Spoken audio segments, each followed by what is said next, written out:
Very nice. Very nice.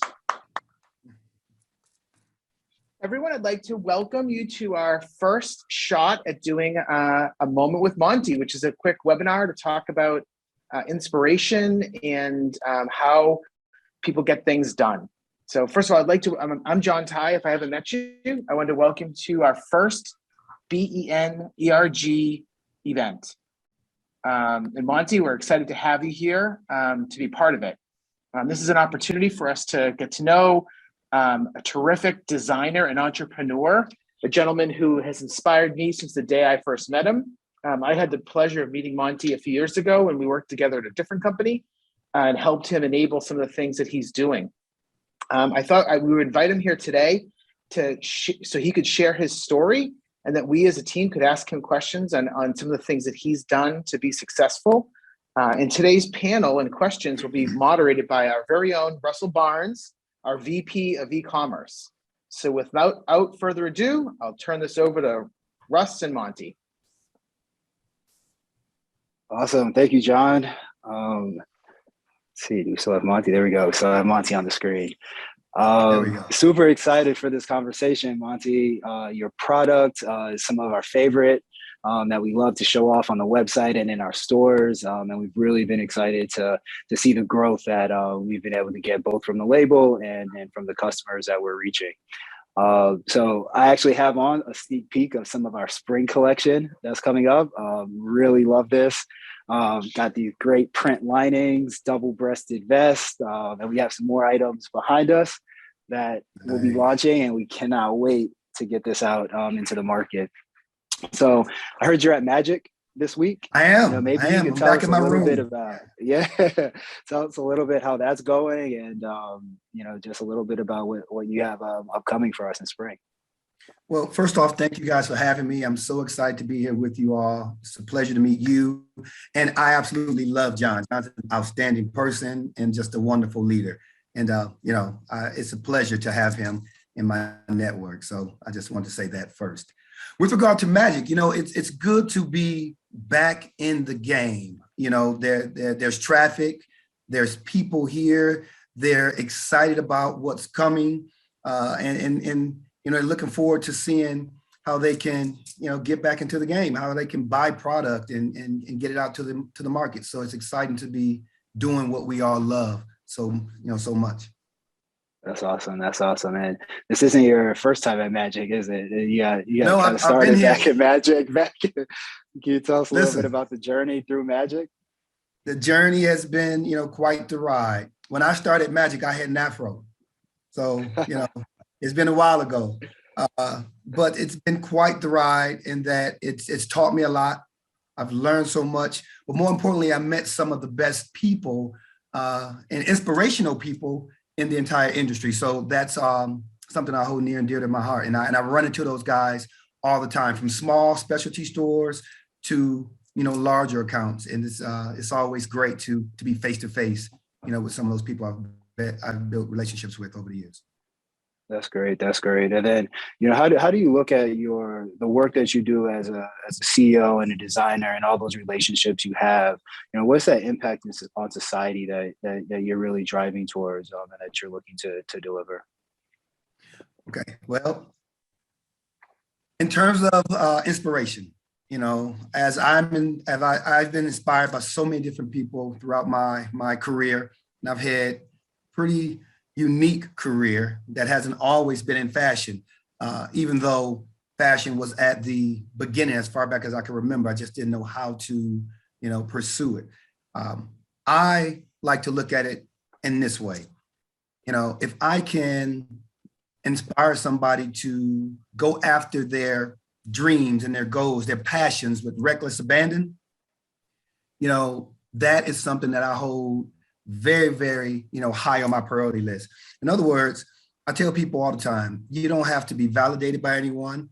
You don't have to have anyone even believe in what you want to do. But if you're passionate about it and you go after it hard, aggressively, consistently, and with integrity, good things will happen.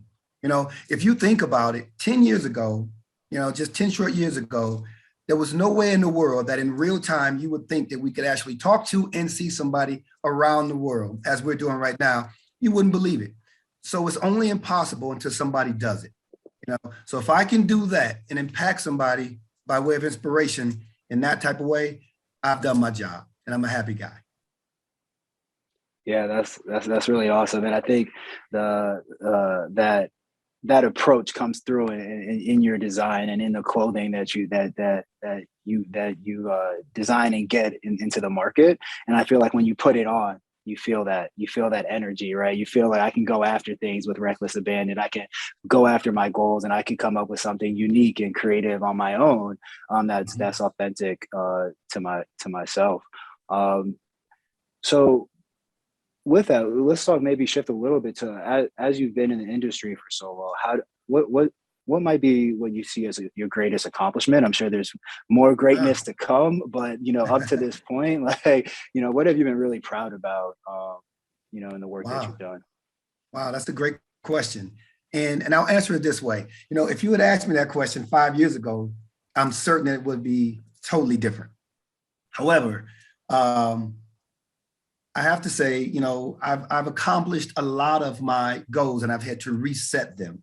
So, there's been some monetary goals achieved. There's been some goals, like selling one of the best stores in the United States of America.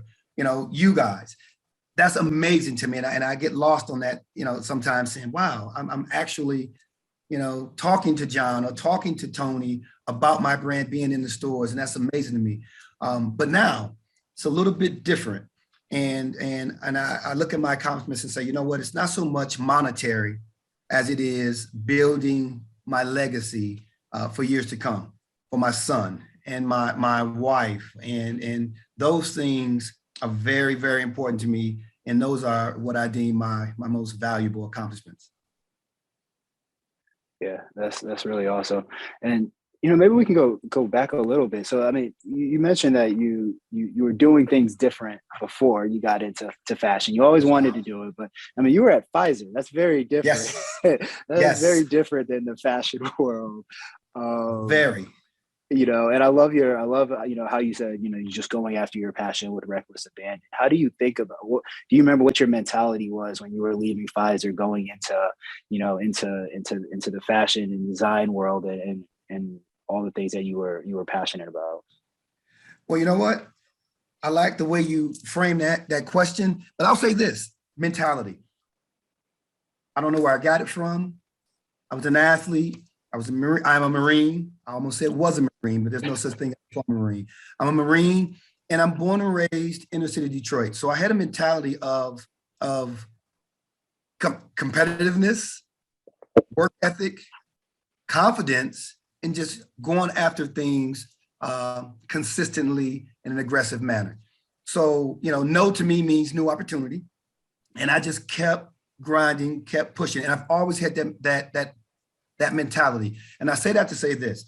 While I was a teacher, doing the Marine Corps, as a Pfizer pharmaceutical rep, I always had the mentality of I'm going to outwork everybody, up early, sleep late, get to the gym before anybody, leave the gym after anybody, run harder than everybody. That was just my mentality. So when I decided to actually jump and take that leap of faith into the, what my passion was, fashion, I went after it with the same type of aggression, and it worked out. My boss, I remember my boss when I told him, when I left Pfizer, I was the #1 pharmaceutical sales rep in the country with my portfolio. It was, $4 billion drugs, one of which was that little blue pill that looked similar to this suit that I'm wearing. And it was a very, very big deal for the #1 rep in the country to leave Pfizer. And he looked at me and he said, are you serious? You want to be a fashion designer? I said, yes. What he didn't know was that I had come to this very show and we wrote, 7 figures in 3 days. Didn't ship any of it, but we wrote it. And that just told me that we're on to something, and it made sense. So mentality would be my key to, how everything's kind of worked out. Yeah, I love that. Taking that mentality plus a lot of skill that you have in doing what you do.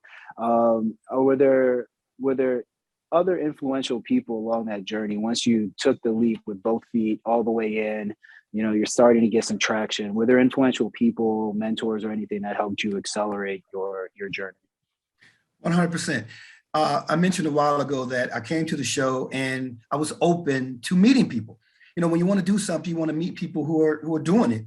And I have a saying that you eat the whole fish and you spit out the bones. So you take what people are giving you and you utilize the pieces that work for you, in combination with your skill set that you have already. And I met some great people along the way, some from specialty stores, some from small little lines, some from, I met a woman from the Department of Commerce who helped me. But ultimately, after all those years of being consistent and coming to the show and meeting people and becoming better at what I wanted to do, I just happened to be walking down the hall one day and I met a gentleman who was with one of my retailers. And he said, "Man, that's a beautiful suit." I said, "Thank you very much. Your suit is very nice." And before we could go any further, the retailer, who I'd known for several years, interjected and said, "Hey, you don't know him, Ronnie? His name is Montee Holland. He owns a line called Tayion. He's very creative. You should do something with him." And Ronnie, this gentleman, looked at him and said, "You know what? By the looks of you, we should meet." We met, and I found out that he was arguably the most powerful gentleman in the tailored clothing world, Ronnie Wurzberger, who ran Peelers for 30 years or so. We became close friends. He became a mentor. And, let's just say it really, really helped knowing Ronnie. Yeah, it is great. I mean, those kind of impromptu opportunities that come up by being in the game, as you mentioned earlier, and being around people. That's one of the things that with Ben ERG that we're trying to create for our company and all of our team here to be able to facilitate those conversations, whether you're working across the country and meeting somebody in the California office or the New York office or Houston, wherever you are, but being able to create those opportunities and those conversations so that when people have passion, that passion the right connection and mentors to help it grow. But thanks for sharing that. Shifting gears a bit, so you have both undergraduate and graduate degrees in education. Yes. That spends a lot of time volunteering in high schools and getting scholarships and funding for people going to college. Can you just talk a little bit more about that? Just kind of your background in that, your passions around that, and kind of the work that you're doing today, kind of around social causes. So thank you for bringing that up, because a lot of people don't know that my degrees are in education, both undergraduate and graduate degrees. I wanted to be a high school principal. And then I realized, that my calling wasn't to be in the school, but rather to be able to go back to the schools and give back and help young people by way of the contacts that I had made around the world. And in doing that, I've to date, I'm very proud of this and as passionate about that as I am about fashion. To date, I have about 65 full ride scholarships that I've garnered over the years. And I'm working on my 66th today, as a matter of fact. But I heard years and years ago that Magic Johnson had over 1,000 scholarships, and that just resonated with me for some reason. And I want to emulate that because I know the impact of meeting the young person where they are and inspiring them to go after their passions could change the course of their life. And I'm passionate about that. So I really work hard at getting into the schools, talking to young people, because quite frankly, I take more from them than they get from me. These are young people that have ideas, that have passions, that are cutting edge, that are way more savvy at this social media thing that's become so important than I am. And we talk about, how they see things. The quickest way to learn something is to step out of your skin and step into somebody else's and see through their eyes. And I try my best to do that. And if you do that, they see that you're genuine about it, and they'll give you, what you need to help them. And so I meet them where they are. I ask questions and I listen to them, and we go from there. And when I find that young person that's a throwback, hard worker, motivated young person, I work hard to help them. Yeah. Yeah. I used to coach youth basketball, and just the energy that the kids have, and just the blind ambition of they can do Yes. anything, right? And they have not been told no. They haven't had to learn how to translate no into other ways of thinking. So, just being able to help and capture that energy, it is reinvigorating for you also where Yes. you are. Um, with that, wanted to ask you. I love that you mentioned Magic Johnson. He was, you know, former NBA player, really groundbreaking in on being an entrepreneur, very much giving back, working in local communities that other people were hesitant to operate in, opening movie theaters and Hmm. restaurants and such. I think he's just a really great figure to highlight as we think through Black History Month this year. People that have had a real impact on today's environment. Are there other people like that that really resonated with you as you were coming up and giving you You the mentioned energy? Magic, and I really admire Magic, and I actually know Magic, and he's a great guy. He really is as as polite and energetic as you see when he's on television. But there's one other athlete. Sounds like the easy choice, but he's been inspirational to me for not the reasons that most people would think. Michael Jordan, for instance. Sure, he was, in my opinion, the greatest to ever play the game. Those 6 championships, all defense, best offense. But I noticed, and what resonated with me was his determination, to push for excellence of not only himself, but everybody around him. And that really stuck with me. Failure is not an option type of mentality. So when I saw the documentary, The Last Dance, it really, really brought back all those feelings I had about him years and years ago. And it just revigorated me, and that I remember watching him and reading his book and saying, man, we have a lot of similarities, not in our games, but in our mentalities. And that failure isn't an option. You can do, anything that you put your mind to. You should keep that, you just mentioned that that young motivation, that young I can do anything mentality, because if you keep that and you put the work behind it and you stay consistent, you really can achieve anything you put your mind to it. I'm on the phone with TB. That's crazy. I'm sorry, on Zoom with TB, and that's amazing to me. And I have these moments where that just really clicks. But yeah, Mike and his pursuit of excellence was so inspirational to me. Yeah, and what I love about Michael Jordan is just setting the bar so high. I think in my career there were several times when I could have lowered the bar for myself, other than like just tell me what to do. I'm good. I'm good to go.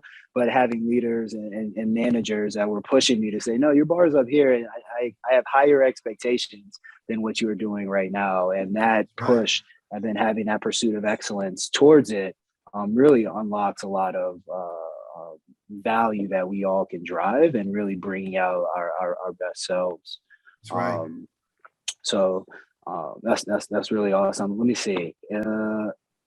I feel like throughout this whole conversation, you've given so much great, really tactical advice of how our teams can pursue their careers and goals. Just taking that reckless abandon, going after it, setting the bar high, believing in yourself, not hearing no. Any kind of closing points on just for people who are vigorously writing right now? How do I become the next Montee? What advice would you give them? There's a couple of things. I have a moniker, you know, a lot like Nike with their just do it. Anytime I say something or write something, I always say, get involved. Now, that means a lot of things. It means simply you cannot do anything until you start. You have to get involved. I don't care if it's get in shape, you have to get involved. I don't care if it's trying to be a designer, if it's trying to be anything, you must get involved. So I say that and I back it up with you have to start. If you want to fly, you have to jump. You have to, jump, spread your wings and go for it. And you have to truly believe that you can do it, which means you then have to hold yourself accountable. And that then means you have to listen to yourself. But when you're talking to yourself, you have to be honest with yourself and always look, whether that's how you're eating, are you resting? Are you taking care of your mental health? Are you, did you go as hard as you know you could have gone? When you look in that mirror, you can tell this person something, that person something. Can't lie to yourself when you look in that mirror. You have to be honest with yourself, hold yourself accountable, and go hard.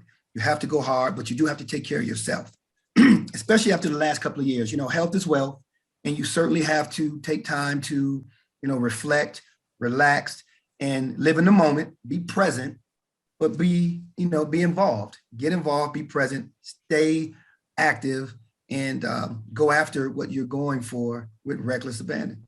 It will happen. You just have to be consistent. You have to be consistent. Yeah, I love that point of just being holistic in how you take care of yourself and how you're pushing on your goals across all aspects of life. All of those need to kind of fall into place for you to get to the place where you want to be. And one of the things that's been great through these last couple of years is that the company is starting to think about how do we take care of our employees also in a holistic way across all the areas of their lives. How do we show up and listen and be there to hear and be present for the challenges, the complications that diverse audiences, diverse employee base are going through, and how do we meet them where they are? Because if we can meet our employees where they are, they'll bring their best selves, which makes us be able to serve our customers better. And it's all a very good cycle. So I love that point of just like focusing on the holistic. It's not just about, can I show up today and do this specific thing very well? It's the whole package. That's right. That's really great. When you're excited about what you're doing and you feel good about it and you feel good personally, you're going to do a much better job. That's when you start getting into the exceptional area. That's how it should be. Awesome. Well, I think that was a lot. I want to open it up for a few more questions from the audience. If anybody has anything, Jen, I'm not sure if we're chatting in the questions or we're opening it up. Yes, please send your questions through the Q&A feature.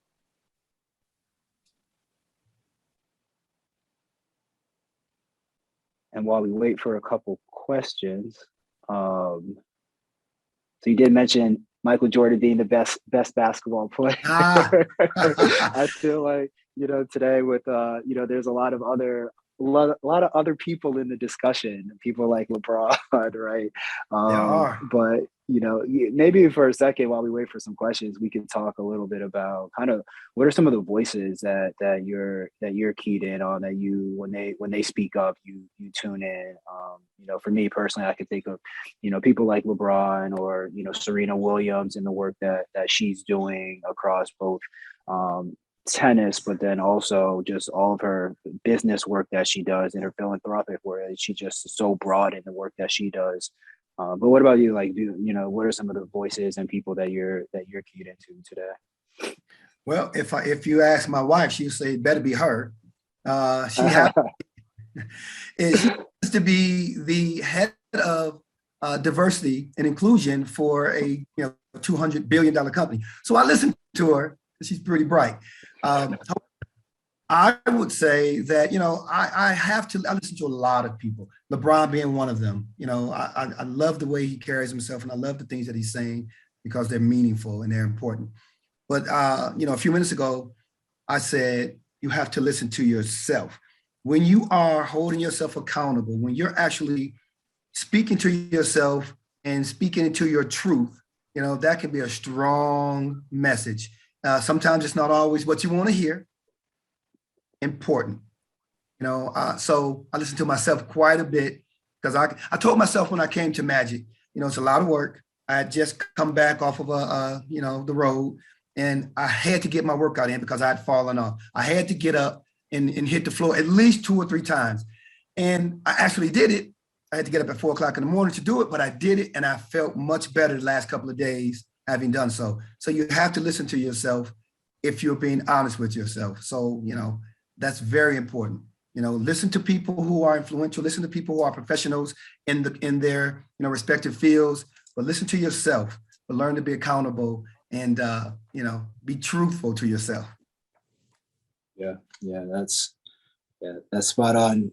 Finding those things that give yourself energy, staying true to those, and really tapping into those energy reserves when you need them down the line. Let's see. I don't know if I lose video. It looks like we got some questions in. All right. Let's see here. We have a question. Let's go back to kind of schools for a second. How have you, when you're in the schools, have you come across anybody that does have low motivation? I mean, you have such a strong drive. When you find people that might be on the other side of the fence, like, how have you been able to kind of inspire them? Like, how would you approach somebody who's seeming to be teetering towards a lower motivation side? All right, but when I meet young people, many of them are in very tough situations. I primarily, go to schools in inner cities that, don't have much. So a lot of those young people, haven't had breakfast, don't have the best clothes, don't have the best situation at home. So they are, young people with low self-esteem, low motivation, those types of things. So you have to listen, you have to talk to them, you have to be genuine and honest with them and hear them. Once they know you are listening to them and that you are genuinely wanting to help, they'll open up. And once they open up, you can get to the root of how you can possibly provide some assistance. Yeah, I think that's great. Meeting them where they are, Yes. And then really letting your authenticity and your contagious energy kind of flow into it once you met them where they are. For sure. That's really awesome. Thank you for that question. This is in a similar vein. What type of roadblocks did you hit through the process? We've talked about a lot of the successes and how great things have been, but as you kind of moved into the fashion industry, what are some of the roadblocks and how did you overcome them? Okay, so I'll tell you what, I'm going to give you a very honest answer, very real answer. And forgive me for this, but I'm going to be very honest with you. I am 6'3", 240 pounds, Detroit born, Marine Corps trained, very capable, but I am a very happy and highly motivated person. So I didn't let this derail me. I don't know many people who fit that description that can say this and not have had serious legal trouble. I've had 4 different licensees that have stolen millions of dollars from me, millions, by way of underreporting, by way of just flat out lying, flat out just stealing it. But I stayed motivated, I stayed focused, and I didn't let that take me off my block and do something that was not smart. I say that half kidding, but I'm half being honest as well. But yeah, I see those same people at the show, and I say they just stole the appetizer, because now, again, I'm literally on a Zoom call with Taylor Brands. So, who really won? You just hurt yourself. Those guys who operated below the board. Yeah. So that's a roadblock. Yeah, it's a roadblock. It's a roadblock financially and mentally, right? And mentally, more so mentally, because you just say, man, geez, I know there's sharks out here, but my goodness, you're going to do this and show up a few months later, right at the show, and I know you. This is ridiculous. It's horrible. But, here we are, smiling. Yep. That's great. Let's see what else we have here.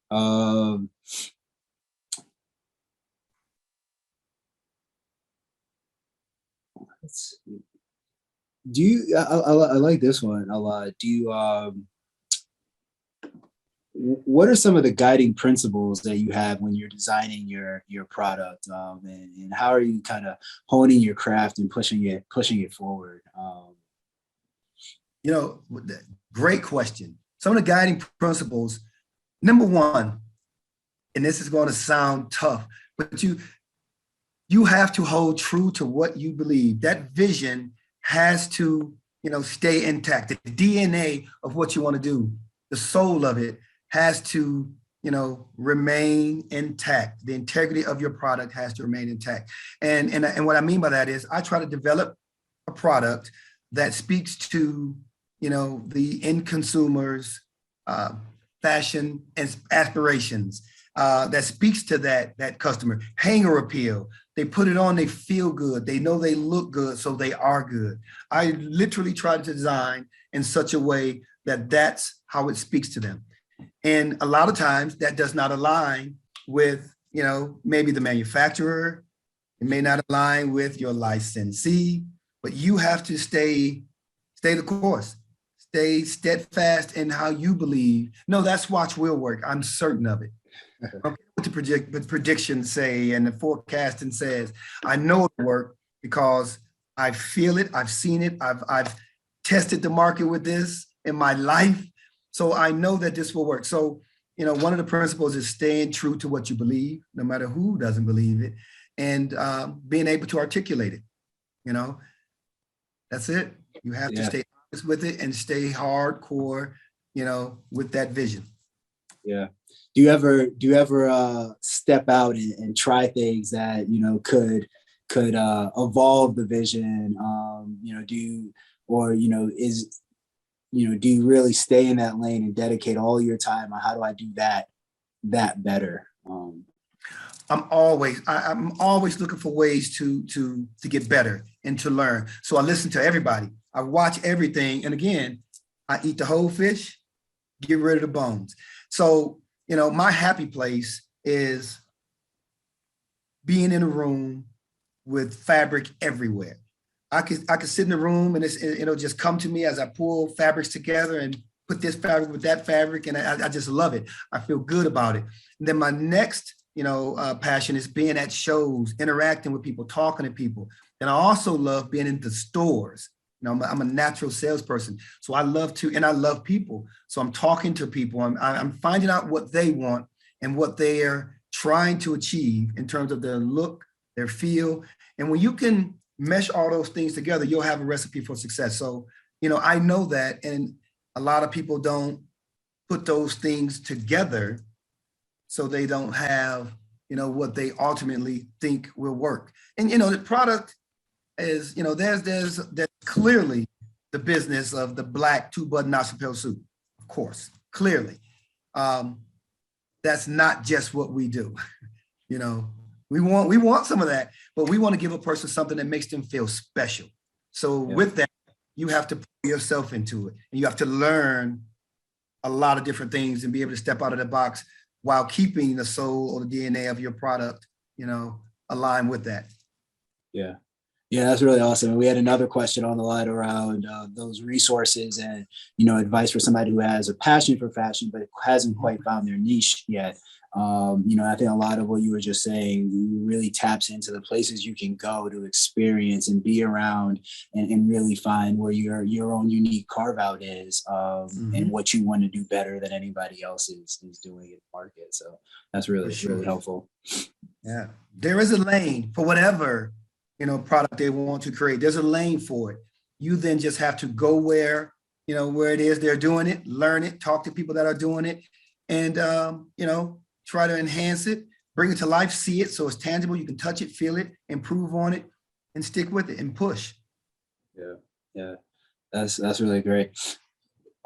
Shifting gears a little bit. So I love this question too. I think it's a really good one.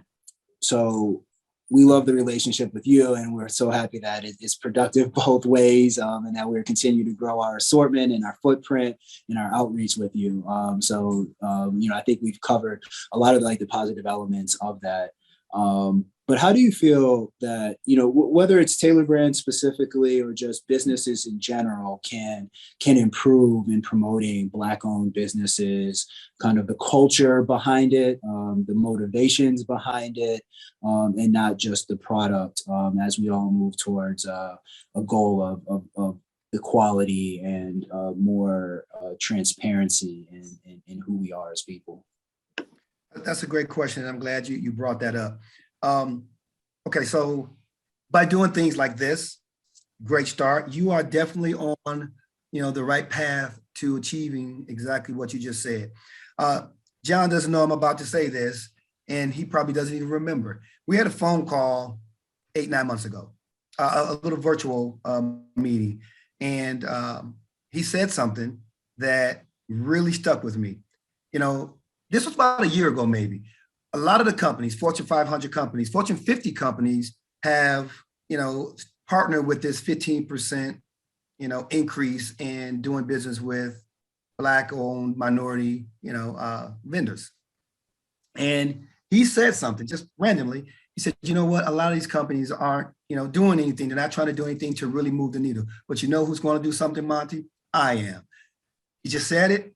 I thought about it and I said, man, that's outstanding. That is what it's going to take to get you where you need to be. And when I told my wife that he said that, like I said, she's the head of diversity and inclusion, for a $200 billion company. She said, that's what it's going to take to actually achieve a fair playing ground. That's all you're asking for, is a fair playing ground. And if you have a fair playing ground, you'll see businesses increase, exponentially. You'll see the workplace environment, the culture of your workplace improve exponentially. A lot of people don't know this, but the majority is going to be the minority, and the minority is going to be the majority in 20 years, 20 years from now. So you have to start these types of interactions now to not be lost, in 20 short years. So, those types of interactions, those types of statements that John made, the things you're doing now are the things that are going to really, help you outpace your competition. And that's just real, having the opportunity to compete. You have to have the opportunity to compete, to be in the game. And if you're in the game and you're prepared and you work hard, that's when you have the proverbial win-win, the elusive win-win, mutually beneficial relationship that we all look for. Yeah. Achieve it. Yeah, I love the answer of it. Is what you've been saying the whole time, being action oriented. Just get in the game, start getting it done. And right. John made the commitment, and we've been seeing that flow through in terms of the assortments and the different seasons that we have. And it's same on the marketing side. We just go do it, right? Don't think about it. Take all the time. Just go do it and get in the game and start. And what that does is starts to create platforms that we can tell more stories, right? Because we have more diverse participants on that platform, whether it's an e-commerce website or thousands of team members in the stores being able to tell the story, right? Or great graphics on social media that can really elevate what we stand for, who we work with, and the values that they're bringing. So that's right. Hey, Russ, Russ, can I just chime in for 1 second? Montee, sure. that was a really nice compliment. I appreciate that. You make it really easy to partner with. I got to tell you that, right? Because you have such infectious energy, and the product is really terrific, and it's so unique and special for our customers. I just want to just throw out one thing, Montee, and you've touched on this multiple times during this conversation, but being open and listening and being authentic is very important, right? For everything you do. But also provides opportunities for you to meet someone like Ronnie Wurzberger, right? Who I met, and he's gave me lots of opportunities in my career too, right? Yes. Keeping your eyes open and just like being available. So like, and the reason I'm saying this is, you mentioned schools and scholarships, which quite frankly, Montee, I had no idea. But I'm involved in 2 organizations that I think that we could partner with and both really help each other in forwarding the missions, right? I'm part of the Fashion Scholarship Fund that just received over a $20 million boost from Virgil Abloh's auction of his sneakers. So I'm thinking, you know what, Montee, we should probably talk, because maybe you can help us think about how to, use that money appropriately, right? I'm also work with this organization called After School All Stars that provides after school funding for middle school kids, right? But I guess my point is, whether those come to fruition or not, I think having a conversation and getting to know people and thinking about how, in looking for opportunities to grow and learn, I think is a big part of how we're going to change things in this world. So right. that's just my 2 cents. Now I'm going to jump off this call and go see Peter and Bob and try to get some stuff done. So There we go. thank you so much. I'll see you guys. Bye-bye. Thank you. I appreciate it. Thanks, Zach.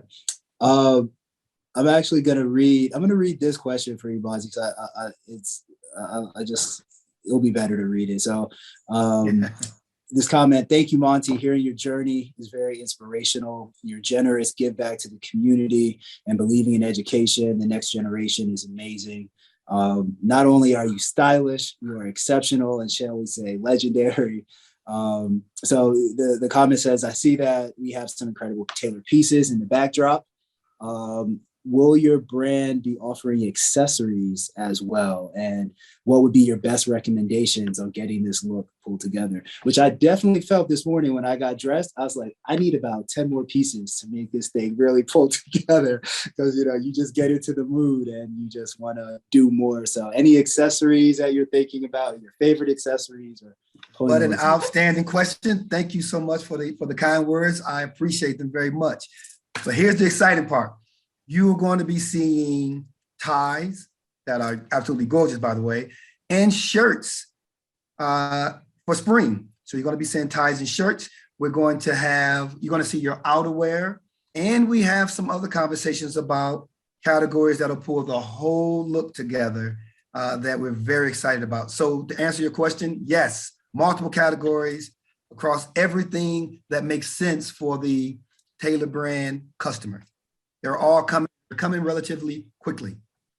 We are excited. We are excited to get that out in front. And then, you know, we've been working on ways to both digitally and in store to just pull those outfits together and really make people feel that full power when they're decked out in their Tayion collection.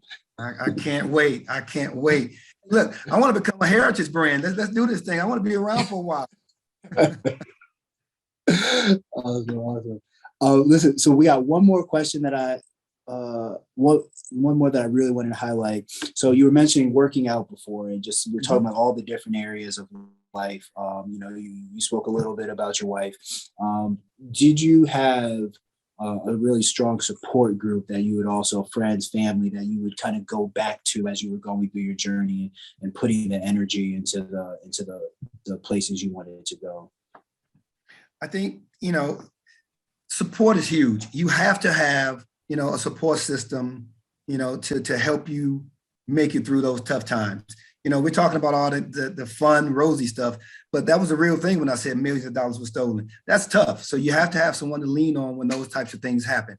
So, you know, my support system maybe didn't look like what yours looks like or what somebody else's may look like. So you have to create that support system by way of whether it's family, friends, coaches, for me, coaches, you know, colleagues, however you can build that support system, do it.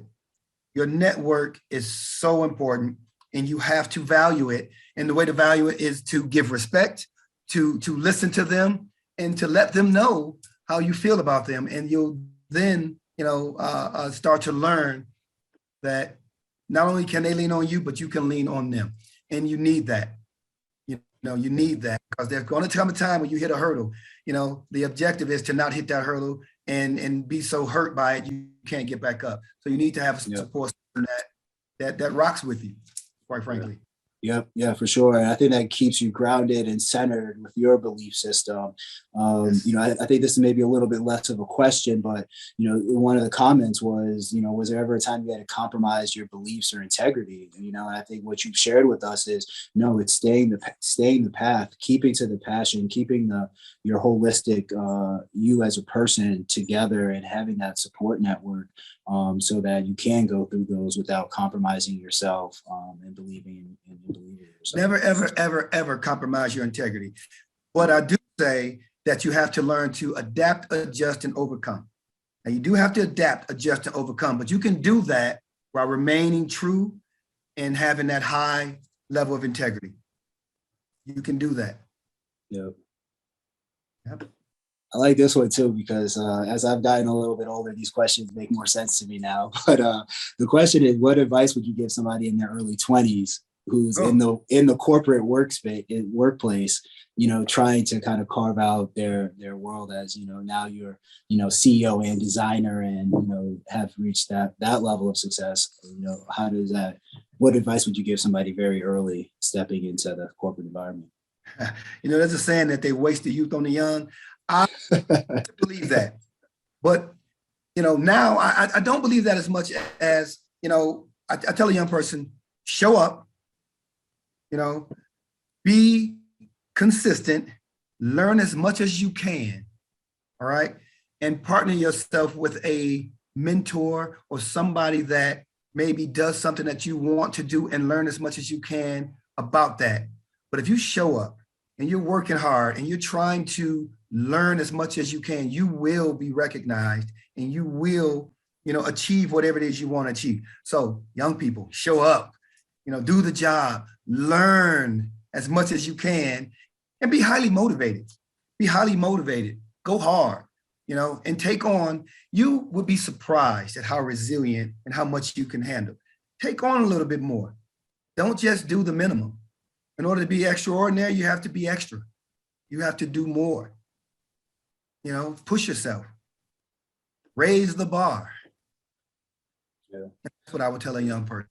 That's really great. I mean, there's so many questions in the chat right now around roadblocks and how to get past them, right? And I think what you're sharing there is just, it is hard. It's not easy, right? And you have to do a lot to be able to get through those, but it's rewarding. It's worth it.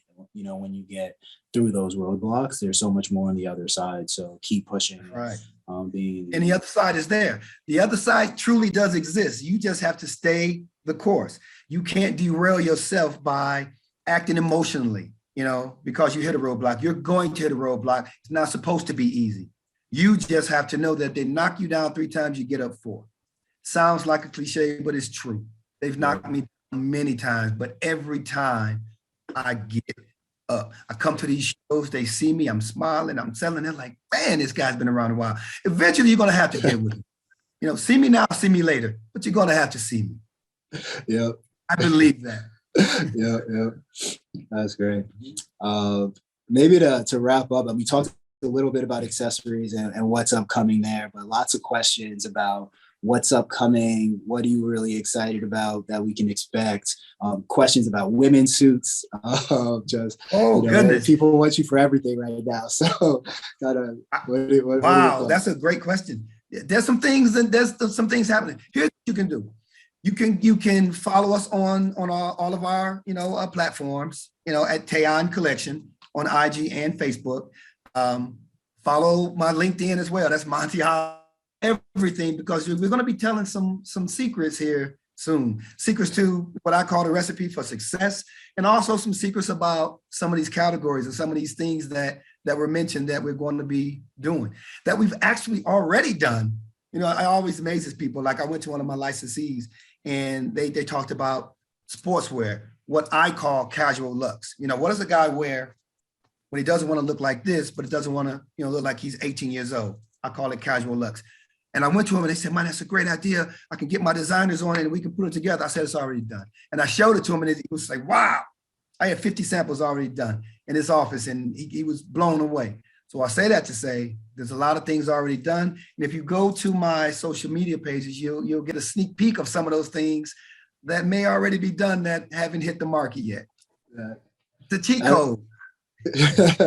That's really exciting. It's really exciting. I think for today, especially the younger consumers, they want to buy into brands that are authentic, that represent a lifestyle. So you want to wear everything, right? Whether it's tailored or casual or anything in between. You just want to be part of that brand when it stands for something that is, as authentic as what you represent and has as much energy as what you represent, and feels as good to put on as you hope. So we really appreciate your time with us. We covered most of the questions on the Q&A. Let me just do one more check.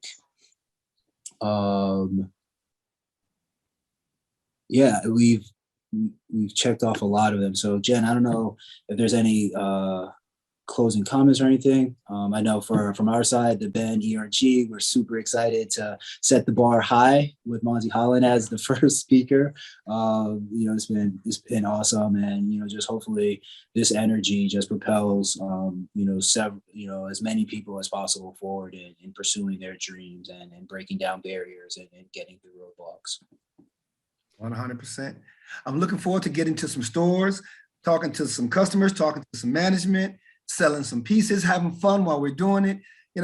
That's what I'm about. That's what I want to do. So let's set some things up, man. Let's get into some stores and have some fun. Let's do it. All right.